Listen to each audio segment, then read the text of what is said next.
bakarra genuen, gizoniztuna eta kontalari aparta.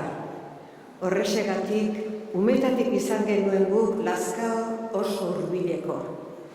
Era guztietako gertaera, itxura, pasadizo, eta nola ez, arrazoi bat edo besteren batengatik garrantzizko edo berezi jotzen zituen pertsonen berri ere sarritan eman oizigun. Bagenekien, errege ondoren Astotxotara etorriko ginela.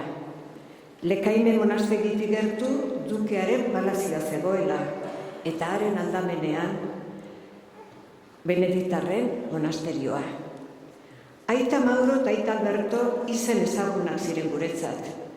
Nik ez nentzien ordea, ez da sumatu ere gaztetxoegia nintzen sasoi hartan. Urte asko baino lehen monasterio honetako ateak zabalik izango genituenik gizarte egoera aldatu nahirik, frankismo garaiaz ari naiz, lanean gebiltzan gazte mordoskak.